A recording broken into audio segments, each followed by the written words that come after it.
joining us. You made a good decision. Bears Commanders yesterday had the finish of the century. Oh, my God. It's Caleb and it's Jaden. So here's the story of the game. Dan, Washington completely dominates most of the game, but only kicked 4 field goals. Yes. So the Bears are in it, and then here comes DeAndre Swift. And it gives them life. Some poor tackling from Washington's defense, and then Swift down the sideline. And all of a sudden, a game that felt impossible for the Bears to win. They're right back in it. Wow, and then they got a chance to take a lead, 6 minutes and change in the fourth quarter, 3rd and goal at the 1, and this is the play. I don't mind the play call, Greeny. I really don't. You seem to be alone in that. The execution of it and where, look at that handoff from Caleb is up at the chest of the offensive lineman, not in the belly, forces the fumble. All right, we'll get to that. Matt Eberflus can't believe it. Then meanwhile, the Bears get the ball back again. We're in the final 3 minutes. This is the best play of the day for Caleb Williams. Yeah, I thought he competed his tail off again. He keeps that play alive. Keenan finds some soft spot, leaks out, and the Bears again have some life, and they punch in. Roshan Johnson, handoff, and now they've taken the lead with 23 seconds. I would have given it to the offensive line. The Bears go for the 2 when they get it. So it's a 3-point differential. Commanders, no timeouts left, 6 seconds left. A 13-yard game that the Bears don't try to defend, and then this. 4 of them at the goal line. They bring 3. Daniels backing up. He's just going to have to let one fly. Goes to the right side. Steps away from the defenders. Gives himself some time. Now steps up, fires. Heads towards the end zone. It is...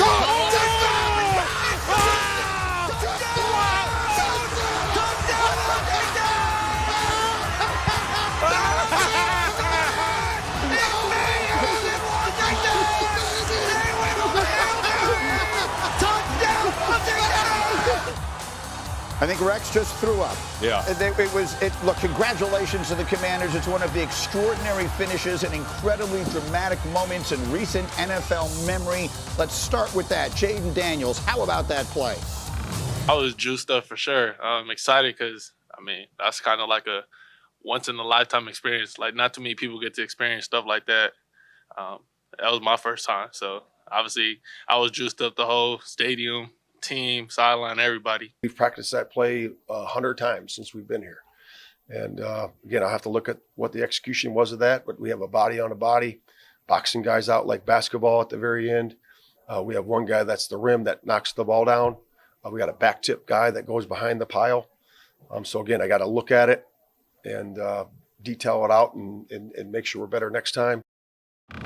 It's worse. Rex is ready to jump out of his seat. Let me very quickly first say, congratulations to the Commanders. Congratulations, Dan Quinn and that whole group. Jaden Daniels, unbelievable win, unbelievable season. They deserve all the credit in the world, and we'll give it to them. However, for every action, there is an equal opposite reaction. That was a disgraceful pair of breakdowns by the Bears defensively and coaching-wise on the consecutive final plays of the game. Let's start with the last one because it is the one everyone's going to show forever. Rex, you are one of the great defensive coaches, quite literally, of all time. How many ways did they get that thing wrong? Well, first off, I would never just rush 4 in that situation, so that's where it starts. But if you are going to rush 4, maybe you should rush 4 and not just 3. They're actually playing a spy here.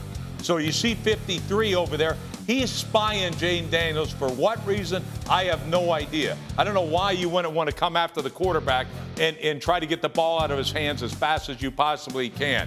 All right? But Stevenson guy, this one dude, look at him. Hey, there you go. By the way, the ball's being snapped, and homeboy's over here celebrating, talking noise. And now I'm going to make even a worse play because I'm going to come in there and tip the ball up instead of knocking the ball down. So that kid right there. Tyreek Stevenson is his name. And here's our spy.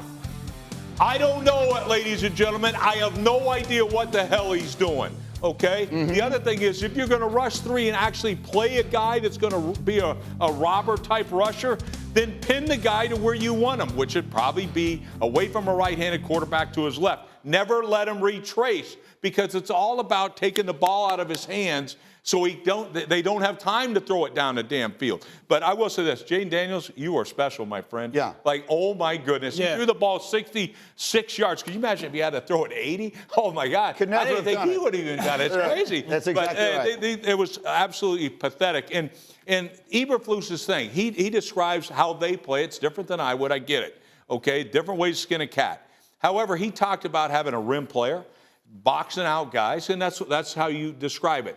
And then he's got the backboard player.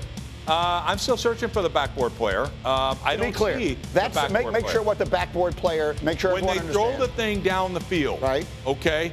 When they throw the ball down the field, there should never be a guy behind your deepest defensive player.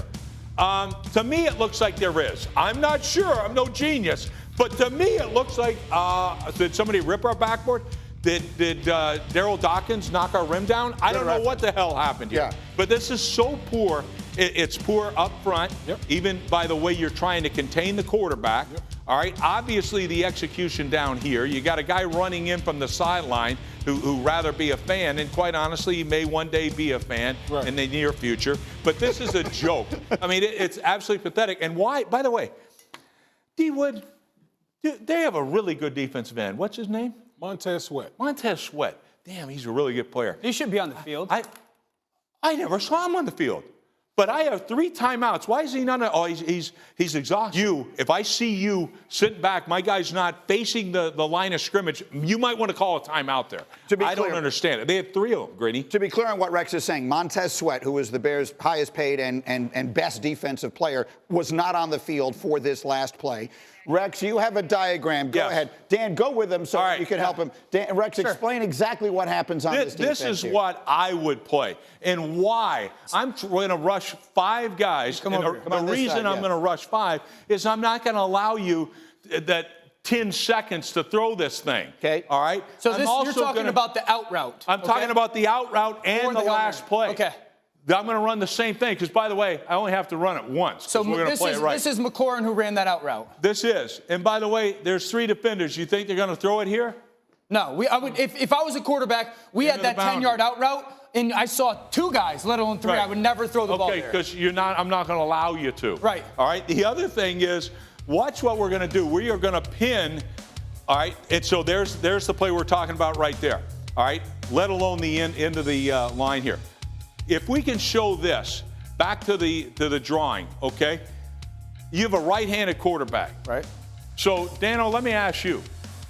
I want to get to my right. You'd rather roll to the right? Absolutely. I don't think you're going to be able to roll to the right with this defense. Because you guys, this is simulated pressure. I'm overloading. There's 4 guys on the left for me. You're right. Real quick, so everyone at home understands this is the offense, the top. Right. This is the defense. That's how we look at it. So you got 4 defenders. I got your exact formation that we saw on the diagram. We call this victory cigar because you know why? We're going to light you up. We are going to light you up. I'm going to show exactly. So here, I'm going to flush you this way to an unblocked guy, by the way.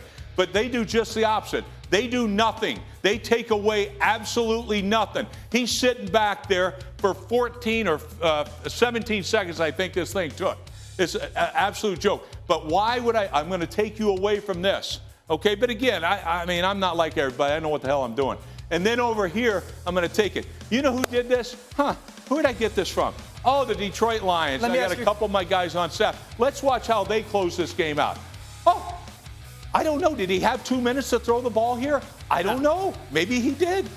Oh, no, I guess he didn't. Because that's what you do. You take away all of these guys here, make them go to one play, and by the way, you don't have time to throw the damn thing. Okay, so let's make clear, because we're sort of jumping around a little bit now. Let's make clear what happens on the second to last play. The ball that wins the game that is thrown by Jaden Daniels, who, by the way, is playing with injured ribs, travels about 65 yards in the air. That's an estimate. The reason it only has to go that far is because they gained these 12 or 13 yards on this play. Matt Eberflus, the coach of the Bears, who for the record was a defensive coach in the NFL before he became a head coach, was asked about just allowing this. They just surrendered these yards willingly at the end of the game. And this was his explanation. You're defending touchdown there, and them throwing the ball for 13 yards or 10 yards, whatever that is, doesn't really matter. It's always going to come down to that last play. And it came down to a 2-second play to the last play, and we got to execute on that one. D. Wood?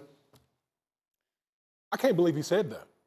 Like, I'm still stunned that he actually said that, because that play resulted in Washington having the opportunity to throw the Hail Mary. The only place they could throw that ball was on the left hash. They threw to the boundary because of the time. You gotta save the time. And so you didn't even protect the boundary. Washington has no timeouts. If the quarterback runs or someone catches the ball in the field of play, guess what it is? Game's over. Game over. But because you didn't protect the boundary and you allow the receiver to catch the ball and have that much yardage, now it gives Jaden Daniels the opportunity to throw the Hail Mary. Let's be clear about something. Dan, you're the quarterback, and Rex just showed you a diagram. If you get out there, because Tony Romo was saying this real time while it was happening, if they're playing that defense, Jaden is going to snap the ball and he's going to immediately throw it out of bounds. Correct. Because he realizes he can't, and then they're going to do one of those fumble-rooski, they're just going to throw it because he can't reach the end zone.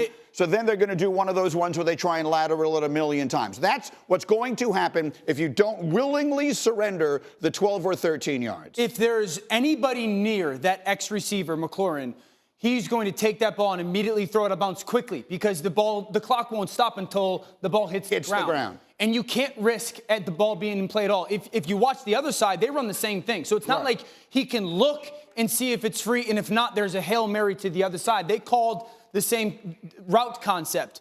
When it comes to the Hail Mary, the number one thing for us as an offense we have to ask is, can we get it there?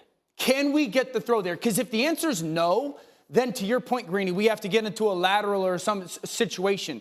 So when there's free access like that, meaning there's no on the play, he can just drop back and throw it, and then that gives them the chance to actually call the Hail Mary. The second thing is, everybody's got to stay alive. The third thing is, you've got to know exactly whose role is what. Who's the jumper, who's the tipper, who's the front tip guy, who's McLaurin, who's the back tip guy, who's Noah Brown. Clearly, Washington was much more prepared for this. But you know what, Dan? What's crazy is the Chicago Bears leaving that game with 3 timeouts. You're in this situation. You know what? Call a timeout. You know what's crazy, Wood? You know what's crazy? And we're going to get into it on the touchscreen. The play that he throws the ball to McLaurin, the stuff that Tyreek Stevenson is doing on the Hail Mary, it happens on that play as well. Yeah. When the ball gets snapped, Stevenson is looking to the crowd on the out route to McLaurin. The fact that no one on the coaching staff saw it. There's miscommunication on that play as well. And no one saw it, and they don't call timeout to have the conversation of, does everybody know what they're doing?